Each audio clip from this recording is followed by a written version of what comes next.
Welcome to money nine. ప్రతి వారం ఎన్నో వింతలు విశేషాలు కార్పొరేట్ రంగంలో కూడా జరుగుతూ ఉంటాయి. ప్రపంచవ్యాప్తంగా ఏ కంపెనీలు ఎలా పర్ఫామ్ చేస్తున్నాయి, స్టార్టప్లు ఏం చేస్తున్నాయి, అసలు కంపెనీలు ఈ కొత్త ఆర్థిక సంవత్సరంలో ఎలా పర్ఫామ్ చేయబోతున్నాయి, వీటిని అన్నిటినీ కవర్ చేసే ప్రోగ్రామే కంపెనీ కబుర్లు. నా పేరు సుకుమార్. ముందుగా మనం రిలయన్స్ గురించి మాట్లాడదాం. ఈ వారం రిలయన్స్ చాలా పెద్ద మేజర్ అనౌన్స్మెంట్ చేసింది. ఎందుకంటే ఫైనాన్షియల్ ఫర్మ్ ఆర్మ్ అనేది ఏదైతే ఉందో దాన్ని సపరేట్గా డీమెర్జ్ చేసి ఒక షేరు రిలయన్స్ హోల్డ్ చేస్తున్న వాళ్ళకి ఈ కొత్తగా వచ్చే జియో ఫైనాన్షియల్ సర్వీసెస్ అనే షేర్ని కూడా ఇస్తామని చెప్పి ప్రకటించడం జరిగింది. అక్టోబర్ 2022 ఈ నిర్ణయం అటు ఏజీఎంలో పెట్టి షేర్ హోల్డర్స్ దగ్గర నుంచి అగ్రిమెంట్ తీసుకున్నప్పటికీ కూడా ఈ అఫీషియల్ అనౌన్స్మెంట్ అనేది ఈ వారంలో జరిగింది. ఈ ప్రక్రియ మనకి త్వరలో మొదలయ్యే అవకాశం. అదేవిధంగా మే 2వ తారీఖుకి దీని మీద అంటే గోయింగ్ ఫార్వర్డ్ ఎలా చేయాలి, షేర్స్ ఎలా అలాట్ చేయాలి, వీటన్నిటి మీద కూడా బోర్డు నిర్ణయం తీసుకునే అవకాశం ఉందని చెప్పి ఒక ప్రకటన విడుదల చేయడం జరిగింది. ముఖ్యంగా ఈ కొత్త లిస్టెడ్ కంపెనీలో మనకి Reliance payment solutions, Jio payments bank, Reliance retail and finance, ఇవన్నీ కూడా ఈ సంస్థలన్నీ కూడా దీని కిందకి వచ్చే అవకాశం ఉంటుంది. అంటే ఫైనాన్షియల్ సెక్టార్కి సంబంధించి ఏ వ్యాపారాలు ఉన్నాయో వాటిని అన్నిటినీ కూడా రిలయన్స్ ఒక సపరేట్ ఆర్మ్ కిందికి డీమెర్జ్ చేస్తున్న పరిస్థితి మనకు కనిపిస్తుంది. ఇక ఈ వారం రెండో కంపెనీ మనం నెస్లే ఇండియా క్యాపిటల్ ఫుడ్స్ అనే సంస్థను కొనుగోలు చేయడానికి ప్రముఖంగా మనకి ఇప్పటివరకు ఫుడ్ బిజినెస్లో ఉన్న క్యాపిటల్ ఫుడ్స్ని అక్వైర్ చేయడానికి ఒక నాడ్ అంటే ఎస్ అని చెప్పినట్టుగా ఈ వారం ఒక వార్త వచ్చింది. ముఖ్యంగా మనకి ముంబై బేస్డ్ క్యాపిటల్ ఫుడ్స్ ఏదైతే ఉందో దీని వాల్యుయేషన్ దాదాపు మనకి 1 బిలియన్ కన్నా ఎక్కువ ఉంటుంది. సో 1 బిలియన్కి ఈ డీల్ క్రాక్ చేస్తున్నట్టుగా మనకి నెస్లే వార్తలు వస్తున్నాయి. దీంతోపాటు అంటే క్యాపిటల్ ఫుడ్స్లో ఇప్పుడున్న ప్రోడక్ట్స్ ఏవైతే ఉన్నాయో చింగ్స్ సీక్రెట్ బ్రాండ్ కావచ్చు, స్పైసీ న్యూడిల్స్ కావచ్చు, fusion chutneys infused with desi Chinese flavours అనే బ్రాండ్ కావచ్చు, దీంతోపాటు స్మిత్ అండ్ జాన్స్ అనే కుకింగ్ పేస్ట్ కూడా మసాలాస్ కూడా ఈ సంస్థ విక్రయిస్తుంది. దీన్ని దాదాపు 1 బిలియన్ వెచ్చించి నెస్లే కొనుగోలు చేయబోతున్నట్టుగా మనకి వార్తలు వచ్చాయి. ఇక మరో కంపెనీ ఐటీసీ ఈ వారం ఒక మంచి అనౌన్స్మెంట్ చేసింది. దాదాపు 3,000 కోట్ల ఇన్వెస్ట్మెంట్స్ తోటి నెక్స్ట్ రాబోయే 5 ఏళ్లలో ఖచ్చితంగా కెపాసిటీస్ ఏవైతే ఉన్నాయో వాటినన్నింటినీ ఆల్మోస్ట్ 3 టైమ్స్ పెంచుకోవడానికి కూడా ఒక మంచి రోడ్ మ్యాప్ క్రియేట్ చేసుకున్నాం అని చెప్పి అనౌన్స్ చేయడం జరిగింది. ఎస్పెషలీ మనకి ఆల్మోస్ట్ అంటే ఎఫ్ఎంసీజీ సెక్టారు గతంలో మనకి కోవిడ్ లెవెల్స్కి ముందు ఏదైతే ఉందో ఆ లెవెల్స్కి ఇప్పుడు రాబోయే 2-3 నెలల్లో రీచ్ అవుతుందని చెప్పి కూడా మేనేజింగ్ డైరెక్టర్ సంజీవ్ పురి చెప్పడం జరిగింది. అలాగే రాబోయే రోజుల్లో హాస్పిటాలిటీ బిజినెస్లో కూడా అగ్రెసివ్గా ఐటీసీ వెళ్ళే అవకాశం ఉన్నట్టుగా తను ఇన్ఫామ్ చేశారు. రాబోయే 2 క్వార్టర్స్లో దీని మీద అనౌన్స్మెంట్స్ కూడా ఉంటాయని చెప్పి చెప్పడం జరిగింది. అంటే ఇప్పటివరకు మనం ఐటీసీ అనగానే ఒకప్పుడు ఉన్న ఇమేజ్ ఏదైతే సిగరెట్ మ్యానుఫ్యాక్చరర్ అనే ఇమేజ్ ఏదైతే ఉందో దాని నుండి బయటికి రావడానికి ఈ కంపెనీ చాలా ప్రయత్నం చేస్తున్నట్టుగా మనకి ఈ అనౌన్స్మెంట్స్ ద్వారా తెలుస్తుంది. ఇక వార్తల్లో ఉన్న మరో సంస్థ మణిపాల్ హాస్పిటల్స్ ఆమ్రీ అనే హాస్పిటల్స్ని బై చేస్తున్నట్టు దాదాపు 2,400 కోట్ల రూపాయల ట్రాన్సాక్షన్తో ఈ హాస్పిటల్ని 1,200 బెడ్స్ ఉన్న హాస్పిటల్ని అక్వైర్ చేస్తున్నట్టుగా అనౌన్స్ చేయడం జరిగింది. ప్రస్తుతం 75% పేమెంట్ ఇచ్చి 1 ఇయర్ తర్వాత మిగిలిన 25% ఇవ్వడానికి కూడా అగ్రిమెంట్ కుదిరింది అని చెప్పి వాళ్ళు ఒక ప్రకటన ఇవ్వడం జరిగింది. మరోవైపు ఏంటంటే ఇప్పటి వరకు మనకి ఆమ్రీ ప్రమోటర్కి అదేవిధంగా ఇమామి గ్రూప్కున్న ఇష్యూస్ ఏవైతే కోర్టు లీగల్ ఇష్యూస్ ఏవైతే ఉన్నాయో వాటినన్నింటినీ కూడా విత్డ్రా చేసుకుంటున్నట్టుగా ఈ వారం మనకి ఒక వార్త వచ్చింది. దీంతో మణిపాల్ హాస్పిటల్స్కి దాదాపు 9,500 బెడ్లు వాళ్ళ బిజినెస్కి టోటల్ మన నెంబర్ పెరిగే అవకాశాలు చాలా ఎక్కువ కనిపిస్తున్నాయి. మరో ఇంట్రెస్టింగ్ వార్త ఏంటంటే పిరామల్, టీపీజీ ఈ రెండు కూడా శ్రీరామ్ ఇన్సూరెన్స్ నుండి ఎగ్జిట్ తీసుకోవడానికి ప్రణాళికను రచించినట్టుగా ఈ వారం మనకు ఒక వార్త వచ్చింది. ముఖ్యంగా పిరామల్ దాదాపు 20%, టీపీజీ 9.5% స్టేక్ని శ్రీరామ్ ఇన్సూరెన్స్లో హోల్డ్ చేస్తున్నాయి. ఇది రాబోయే రోజుల్లో ఇది మనకి ఏదైతే 3 కంపెనీలు శ్రీరామ్ క్యాపిటల్ కావచ్చు, శ్రీరామ్ సిటీ యూనియన్ ఫైనాన్స్ కావచ్చు, శ్రీరామ్ ట్రాన్స్పోర్ట్ ఫైనాన్స్ కావచ్చు, వీటినన్నింటినీ ఒక వింగ్ కింద తయారు చేస్తున్నారో వాటికి ఈ ఎగ్జిట్ వల్ల చాలా క్లియర్గా రోడ్ మ్యాప్ క్రియేట్ చేసుకున్నట్టుగా మనకు క్లియర్గా అర్థమవుతుంది. శ్రీరామ్ ఇన్సూరెన్స్ ప్రస్తుతం ఉన్న వాల్యుయేషన్స్ ప్రకారం చూస్తే దాదాపు $2 బిలియన్ ఉన్నట్టుగా మనకు వార్తలు వస్తున్నాయి. ఇక మరో కంపెనీ వేదాంత 20.5 రూపాయలు అంటే ₹20.50 డివిడెండ్గా ఇవ్వడం ద్వారా బోర్డు కూడా అప్రూవల్ చేయడం, అదే కాకుండా ఇంటర్మ్ డివిడెండ్ దాదాపు 7,621 కోట్ల రూపాయలని 2022-23 ఆర్థిక సంవత్సరానికి గాను అనౌన్స్ చేయడం జరిగింది. ఈ పేఅవుట్ ప్రస్తుతం వేదాంత పేరెంట్ కంపెనీ ఏదైతే ఉందో అది ఉన్న అప్పుల్ని తగ్గించుకోవడానికి ఒక విధంగా హెల్ప్ చేసేటట్టుగా కూడా మనకి అర్థమవుతుంది. అండ్ 2022 ఇంతకుముందు అనౌన్స్ చేసి ప్లస్ ఈ ఇంటర్మ్ డివిడెంట్ ఏదైతే అనౌన్స్ చేశారో వీటితోటి దాదాపు పేరెంట్ కంపెనీకి 37,700 కోట్ల రూపాయలు అదనంగా డివిడెంట్ రూపంలో వచ్చినట్టుగా మనకి వార్త వాళ్ళు చెప్పడం జరిగింది. దీనివల్ల రాబోయే రోజుల్లో అప్పు తగ్గించుకోవడానికి మరో $1 బిలియన్ కూడా వేదాంత రైజ్ చేసి ఫైనాన్షియల్ క్రైసిస్ ఏవైతే ఉన్నాయో వాటన్నిటి నుంచి కూడా బయటికి రావడానికి ప్రయత్నం చేస్తున్నట్టుగా, అదేవిధంగా దానికి ఆ ఫండ్ రైజింగ్ సంబంధించి ఆర్బీఐ పర్మిషన్స్ కోసం కూడా అప్లై చేసినట్టుగా సిఎఫ్ఓ అజయ్ గోయల్ ఈ వారం ఒక ప్రకటన చేశారు. దీనివల్ల రాబోయే రోజుల్లో వేదాంతకి ఇప్పటివరకు ఉన్న కష్టాలు ఏవైతే ఉన్నాయో వాటి నుంచి కొద్దిగా గట్టెక్కే పరిస్థితి మనకి కనిపిస్తుంది. ఇక మరో ఇంట్రెస్టింగ్ కంపెనీ అదానీ దాదాపు 20% గ్రోత్ నెక్స్ట్ 5 ఇయర్స్లో టార్గెట్ పెట్టుకుంది. అంటే ఈ మధ్యకాలంలో హిడెన్బర్గ్ రిపోర్ట్ వచ్చి షేర్ వాల్యూ ఇవన్నీ తగ్గిపోవడం, ఉన్న షేర్లు తనఖా పెట్టిన షేర్లన్నింటిని కూడా వెనక్కి తీసుకోవడం, ఇవన్నీ కనుక చూస్తే 20% గ్రోత్తో నెక్స్ట్ 5 ఇయర్స్ పెరిగితే తప్ప ఈ డెట్స్ అన్ని క్లియర్ చేసుకునే అవకాశం లేదు. కాబట్టి వీలున్నంత వరకు కన్సాలిడేషన్లో మోడ్లోకి వెళ్ళాలి అని చెప్పి మనకి అదానీ నిర్ణయం తీసుకోవడం జరిగింది. దాదాపు $4 బిలియన్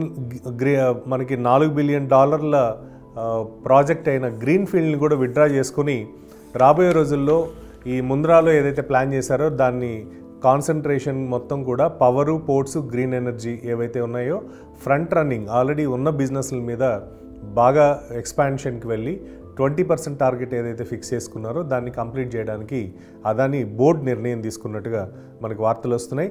ఇవే కాకుండా ఏసీసీ, అంబుజా కూడా కొత్తగా ఏవైనా అక్విజిషన్స్ కానీ లేకపోతే బిజినెస్ వాల్యుయేషన్స్ పెంచుకోవడానికి కూడా ఎలాంటి అవకాశాలు ఉన్నాయో వాటిని అన్నింటినీ కూడా ఎక్స్ప్లోర్ చేస్తున్నట్టుగా మనకి వార్తలు వస్తున్నాయి.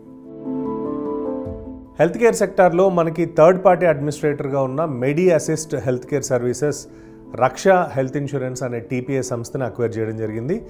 ఇది ఆల్మోస్ట్ టీపీఏ బిజినెస్ రిలేటెడ్, అంటే మనకి టీపీఐ బిజినెస్లో ఉన్న ఏ కంపెనీని కంపేర్ చేసినా కూడా ఇది అతిపెద్ద డీల్ కింద మనం చూడాలి. డీల్ సైజు మనకి డిస్క్లోజ్ చేయకపోయినప్పటికీ కూడా ఎకనామిక్ టైమ్స్ ప్రకారం దాదాపు 35% మనకి, అంటే ఆల్మోస్ట్ ద ప్రజెంట్ వాల్యుయేషన్ మీద 35% వరకు కూడా ఎక్కువ వెచ్చించి ఈ బైఅవుట్ జరుగుతుందని చెప్పడం జరిగింది. ఇదే కాకుండా మనకి Medi Assist health care services last year, అంటే గత సంవత్సరం యూకేకి సంబంధించిన మేఫేర్ వీకేర్ అనే సంస్థను కూడా అక్వైర్ చేయడం జరిగింది. సో రాబోయే రోజుల్లో టీపీఏ బిజినెస్లో మనకి Medi Assist health care services ఒక ఎమర్జింగ్ కంపెనీ కింద కనిపించే అవకాశాలు ఎక్కువ ఉన్నాయి. ఇక మనం ఆన్ ద రేడార్కి వెళ్దాం. ఆన్ ద రేడార్లో కంపెనీలకు సంబంధించి వాళ్ళ కేసెస్కి సంబంధించి ఏమేమి అప్డేట్స్ ఉన్నాయో, ఈ వారం ఏమేమి అప్డేట్స్ వచ్చాయో ఒకసారి గమనిద్దాం. ఎన్సీఎల్ఏటీలో గూగుల్కి చుక్కెదురెదురైంది. ఎందుకంటే గతంలో మనకి సిసిఐ వేసిన 1338 కోట్ల పెనాల్టీ ఏదైతే ఉందో దాన్ని ఛాలెంజ్ చేస్తూ ఎన్సీఎల్ఏటీకి వెళ్ళిన గూగుల్కి అక్కడ కూడా వాళ్ళకి ఫేవరబుల్గా రాకపోవడం వల్ల ఈ పేమెంట్ నెక్స్ట్ 30 డేస్ లోపల చేయాలి, 1338 కోట్లు గూగుల్ కట్టాలి సిసిఐ పోజ్ చేసిన పెనాల్టీ అని చెప్పి ఎన్సీఎల్ఏటీ చెప్పింది. సో ఇంకొకటి ఏంటంటే ఆల్మోస్ట్ మనకి వైలేషన్ ఆఫ్ నేచురల్ జస్టిస్కి సంబంధించి కూడా గూగుల్ ఇంకొక కేసు ఫైల్ చేసింది, దాన్ని కూడా కొట్టివేయడం జరిగింది. అంటే ఏ గ్రౌండ్లో తీసుకున్నా కూడా సిసిఐ తీసుకునే నిర్ణయం అనేది చాలా కరెక్ట్ అని చెప్పి ఎన్సీఎల్ఏటీ చెప్పడం జరిగింది. రాబోయే రోజుల్లో గూగుల్ దీన్ని కడుతుందా, లేకపోతే లీగల్గా ఇంకా ఏమైనా లూప్ హోల్స్ని వెతికి మళ్ళీ కౌంటర్ చేస్తుందా అనేది మాత్రం మనం వేచి చూడాల్సిందే. ఎస్ బ్యాంక్ బాండ్స్లో స్టేట్ బ్యాంక్ ఆఫ్ ఇండియా పెట్టిన పెట్టుబడులు, దానికి సంబంధించి ఇప్పటివరకు సుప్రీంకోర్టులో ఉన్న వాద్యాలు ఏవైతే ఉన్నాయో వీటికి ఆర్బీఐ ఒక ఎక్స్ప్లెనేషన్ ఇవ్వడం జరిగింది. ఎందుకంటే ఆర్బీఐ చెప్పుతున్న దాని ప్రకారం స్టేట్ బ్యాంక్ ఆఫ్ ఇండియా వాళ్ళ బిజినెస్ ఆపరేషన్స్లో ఈ బాండ్స్కి సంబంధించి రైట్ ఆఫ్ కనుక చేసుకోకపోతే రాబోయే రోజుల్లో లెండింగ్ కెపాసిటీ కూడా తగ్గిపోయే అవకాశం ఉంటుంది. కాబట్టి ఎస్బీఐ తీసుకున్న నిర్ణయం కరెక్టే అంటూ ఆర్బీఐ ఒక లేఖ రాసిన పరిస్థితి ఈ వారం మనకి ముఖ్యమైన వార్త కింద చూడాలి. ఆల్మోస్ట్ 8,415 కోట్లకు సంబంధించి ఈ కేసుని మనకి ఆర్బీఐ ఇన్పుట్ తోటి సుప్రీంకోర్టు ఎలా నిర్ణయం తీసుకుంటున్నది మనకి రాబోయే 2-3 నెలల్లో తెలిసే అవకాశం ఉంటుంది. ఎల్ఐసి దాదాపు 2.44 లక్షల కోట్లని స్టాక్ మార్కెట్లో పెట్టుబడులు పెట్టనుంది. గతంలో మనకి ఎప్పుడైతే హిడెన్బర్గ్ రిపోర్ట్ వచ్చిన తర్వాత అదానీ షేర్లో పెట్టుబడి పెట్టారు, అదానీ షేర్లో పెట్టుబడి పెట్టడం వల్ల ఈ ఎల్ఐసి షేర్లు కూడా పెరిగే అవకాశం లేదు, ఎల్ఐసి కూడా నష్టాల్లోకి వెళ్తుందనే భయంతో స్టాక్ మార్కెట్లో ఆ షేర్ వాల్యూ దాదాపు 530 రూపాయల వరకు కూడా కిందికి పడిపోవడం జరిగింది. సో దీనికి సంబంధించి ఒకసారి రివ్యూ చేసుకుని ఇప్పటి వరకు ఏదైతే ఏ కంపెనీలో అయినా 10% పెట్టాలి అనే నిర్ణయం ఏదైతే ఉందో ఆ క్యాప్ని మరింత తగ్గించుకొని, అంటే అది ఎంత పర్సెంటేజ్ తగ్గిస్తారనేది ఇంకా మనకు తెలియాల్సి ఉంది. బట్ ప్రస్తుతం ఉన్న 10% ఏదైతే ఒక్కొక్క కంపెనీలో పెట్టుబడి పెట్టే వెసులుబాటు ఉందో దాన్ని కూడా తగ్గించుకునే పరిస్థితి రాబోయే రోజుల్లో ఎల్ఐసి కనిపిస్తుంది. అదేవిధంగా మనకి ఈ 2.44 లక్షల కోట్లు ఈ ఆర్థిక సంవత్సరంలో స్టాక్ మార్కెట్లో షేర్లు కొనడానికి వినియోగించుకున్నట్టు కూడా ఎల్ఐసి చెప్పడం జరిగింది. సో ఏదేమైనప్పటికీ కూడా ఎల్ఐసి పెట్టుబడులు స్టాక్ మార్కెట్లోకి వస్తాయి అంటే పేరున్న కంపెనీలు, ఫండమెంటల్ స్ట్రాంగ్ ఉన్న కంపెనీలు కొంచెం ఊపిరి పీల్చుకునే అవకాశం కనిపిస్తుంది. ఎందుకంటే మార్కెట్స్లో మనకి అనిశ్చితి ఉన్నప్పుడు ఎల్ఐసి పెట్టుబడులు పెడుతుంది అనేది మనకు అందరికీ తెలిసిందే. సో ఈ ఎల్ఐసి నిర్ణయం ఖచ్చితంగా స్టాక్ మార్కెట్లకు ఒక పాజిటివ్ న్యూస్ కింద మనం చూడాలి. ఆర్బీఐ నుండి పేటీఎంకి కాస్త వెసులుబాటు దొరికింది. ఎందుకంటే అగ్రిగేటర్ లైసెన్స్ అప్లై చేసి 15 రోజులు లోపల వాళ్ళకి లైసెన్స్ ఇచ్చే అవకాశం ఉన్నట్టుగా కూడా పేమెంట్ గేట్వే అయిన పేటీఎం చెప్తుంది. అదేవిధంగా అప్పటి వరకు కూడా అంటే లైసెన్స్ వచ్చే 15 రోజులు కూడా వాళ్ళ వ్యాపార లావాదేవీలు కంటిన్యూ చేసుకోవచ్చని ఆర్బీఐ చెప్పింది. కాకపోతే కొత్తగా ఎవరినైనా అగ్రిగేట్ చేయాలి అనుకుంటే, అంటే కొత్తగా వెండర్స్ని తీసుకోవాలనుకుంటే మాత్రం ఇప్పుడున్న పరిస్థితుల్లో కుదరదు అంటిల్ అన్లెస్ లైసెన్స్ వచ్చేంత వరకు. సో పేటీఎంకి సంబంధించి వ్యాపార లావాదేవీలు ఏవైతే ఉన్నాయో అవి యథాతథంగా లైసెన్స్ వచ్చేంత వరకు కూడా కంటిన్యూ చేయొచ్చని ఆర్బీఐ నిర్ణయం తీసుకుంది. మనం గతంలో కూడా ఒకసారి దీని గురించి డిస్కస్ చేసాం. అంటే నవంబర్ 2022లో పేటీఎంకి పేమెంట్ బ్యాంక్ లైసెన్స్ని ఆర్బీఐ క్యాన్సిల్ చేసింది. సో మళ్ళీ ఇప్పుడు ఏవైతే వాళ్ళ నామ్స్ ప్రకారం రూల్స్ అండ్ రెగ్యులేషన్స్ ఫాలో చేయాలో వాటిని అన్నింటినీ చేసి అప్లై చేయడం వల్ల నెక్స్ట్ 15 డేస్ లోపల ఈ లైసెన్స్ వచ్చే అవకాశాలు పేటీఎంకి మనకు కనిపిస్తున్నాయి.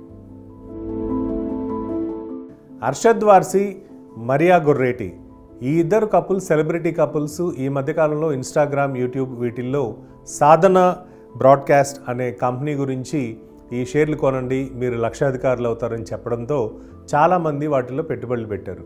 దీనికి సంబంధించి సెబీ వాళ్ళని బ్యాన్ చేస్తూ వాళ్ళ మీద చర్యలు తీసుకోవడం జరిగింది. రాబోయే రోజుల్లో మనకి ఈ సెబీ నిర్ణయం ఏదైతే ఉందో దానికి సంబంధించి సెక్యూరిటీ అపిలేట్ ట్రిబ్యునల్ SIT నిర్ణయం తీసుకునేంత వరకు కూడా వాళ్ళు ఆ పర్టికులర్ స్టాక్లో పెట్టుబడులు పెట్టడానికి లేదు అని చెప్పి ఒక నిర్ణయం చేసుకోవడం జరిగింది. సెబీ ఆర్డర్ను కూడా ప్రస్తుతానికంటే ప్రైమా ఫేషియా అంటే ఇమీడియట్గా వాళ్ళు ఆ స్టాక్స్లో పెట్టుబడులు పెట్టి దాన్ని బాగా రిగ్గింగ్ చేసి అందరికీ అంటగట్టారు అనే అభియోగం ఏదైతే ఉందో అది దానికి సంబంధించి ఆధారాలు లేవు కాబట్టి ప్రస్తుతానికి వాళ్ళకి కొద్దిగా రిలీఫ్ ఇస్తున్నట్టుగా SIT చెప్పడం జరిగింది. ఒకవైపు ఏమో రిలయన్స్ ఇండస్ట్రీస్ రోజు రోజుకి బిజినెస్ని పెంచుకుంటూ కొత్తగా డీమెర్జర్స్ చేస్తూ కొత్త కంపెనీలు ఫ్లోట్ చేస్తూ వెళ్తుంటే రిలయన్స్ క్యాపిటల్ మాత్రం అనిల్ అంబానీకి సంబంధించిన కంపెనీ మాత్రం ఇంకా సాగదీసే పరిస్థితిలో కనిపిస్తుంది. ఎవరైతే వీళ్ళకి అప్పిచ్చి కంటిన్యూస్గా దాన్ని వేలం వేయడానికి ప్రయత్నం చేస్తున్నారో వాళ్ళు మరోసారి ఏప్రిల్ 4వ తారీఖుకి ఈ ఆక్షన్ వేయనున్నారు.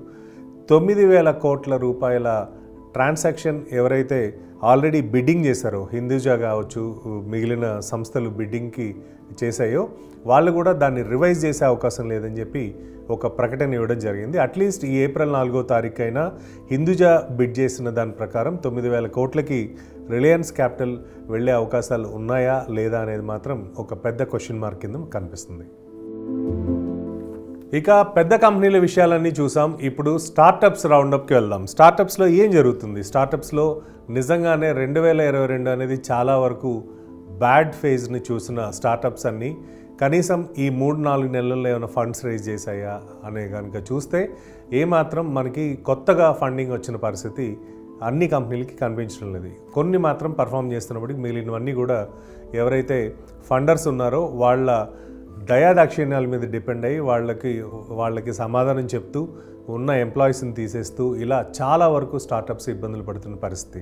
కానీ ఈ కొత్త ఆర్థిక సంవత్సరంలో అయినా స్టార్టప్స్కి ఏమైనా బెటర్గా ఉంటుందా అనేది ఒకసారి మనం గమనిద్దాం.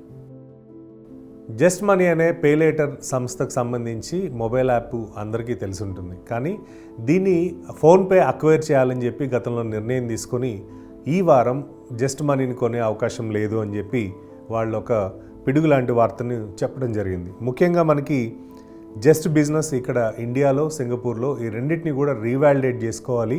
ఆ బిజినెస్ మోడల్ వర్కౌట్ అవుతుందా లేదా అనే దాని మీద మాకు ఇంకా పూర్తి సమాచారం కావాలని చెప్పి ఫోన్పే ఈ డీల్ని కాల్ ఫర్ చేస్తున్నట్టుగా మనకి ఈ వారం ఒక ప్రకటన చేసింది.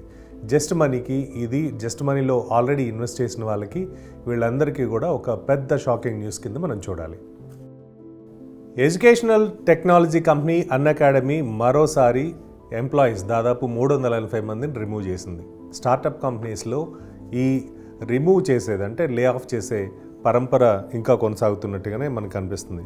దాదాపు ఈ 380 ఎంప్లాయీస్ అంటే 12% వాళ్ళ కంపెనీలో ఉన్న వాళ్ళని తీసేసినట్టే.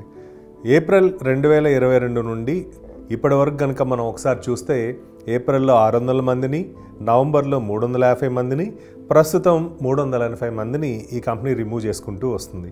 వీళ్ళే కాకుండా మనకి ఇదే సెగ్మెంట్లో ఉన్న ఫ్రంట్ రో కావచ్చు, బైజూస్ కావచ్చు, వేదాంతు కావచ్చు, వీళ్ళందరూ కూడా కాస్ట్ కటింగ్ మెజర్ అంటూ వరుసగా ఎడ్యుకేషనల్ టెక్నాలజీలో ఉన్న సంస్థలన్నీ కూడా వాళ్ళ ఎంప్లాయీస్ని తీసేస్తున్న పరిస్థితి మనకి ఇప్పుడు కనిపిస్తుంది.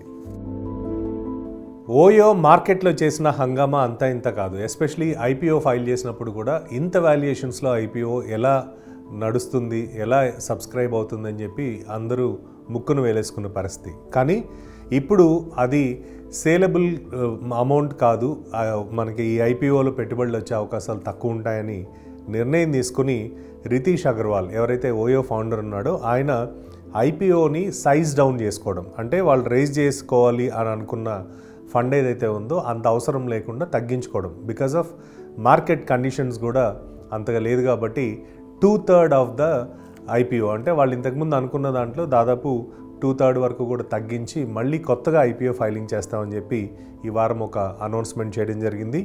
ప్రస్తుతం బుక్స్లో దాదాపు 27,000 కోట్ల క్యాష్ హోల్డింగ్ ఉన్నట్టుగా కూడా వాళ్ళు ఒక వార్తను ఇవ్వడం జరిగింది. సో ఓయో ఐపీఓ ఒకవేళ సైజ్ డౌన్ చేసుకుంటే మార్కెట్లో యాక్సెప్టెన్స్ ఎలా ఉంటుందనేది మాత్రం మనం వేచి చూడాల్సిందే. ఇక మామా ఎర్త్ ఐపీఓ అంటే ఆల్మోస్ట్ మనకి సెకేయా క్యాపిటల్, బెల్జియం సోఫియానా ఇలాంటి సంస్థలన్నీ, వెంచర్ క్యాపిటలిస్ట్ సంస్థలన్నీ కూడా ఫండ్ చేసిన మామా ఎర్త్ అనే కంపెనీ ఐపీఓని హోల్డ్లో పెట్టినట్టుగా మనకి ఈ వారం ఒక వార్తని అనౌన్స్ చేశారు. ఎందుకంటే ఈ సంస్థ దాదాపు 2,500 కోట్ల రూపాయలని రైజ్ చేయాలని చెప్పి ఐపీఓ ప్లానింగ్తో వచ్చారు. వెంచర్ క్యాపిటలిస్టులు అప్రూవల్ కూడా తీసుకొని ఐపీఓకి ఫైల్ చేసినప్పటికీ కూడా ఇలాంటి మార్కెట్ కండిషన్స్లో ఎస్పెషలీ బ్యూటీ ప్రోడక్ట్స్ బిజినెస్లో ఉన్న ఈ కంపెనీకి వాల్యుయేషన్స్ వచ్చే అవకాశం లేదు అని చెప్పి వాళ్ళు దాన్ని విత్డ్రా చేసుకుంటున్నట్టుగా వార్త ఇవ్వడం జరిగింది. 2022 డిసెంబర్లో ఇచ్చి వితిన్ 3 months లోపల దాన్ని విత్డ్రా చేసుకున్నారంటే ఖచ్చితంగా మార్కెట్లో ఐపీఓస్కి ఎస్పెషలీ ఇలాంటి స్టార్టప్స్ నుండి ట్రాన్స్ఫార్మ్ అవుతున్న ఐపీఓస్కి అంత మంచి మార్కెట్ కాదు అని చెప్పి వీళ్ళు థింక్ చేసినట్టుగా మనకు అర్థమవుతుంది. So that's all for the week. ఇది ఈ వారం మన కంపెనీ కబుర్లు. మరిన్ని విషయాలతో, మరిన్ని కంపెనీల కబుర్లతో వచ్చే వారం కలుద్దాం. చూస్తూనే ఉండండి Money9.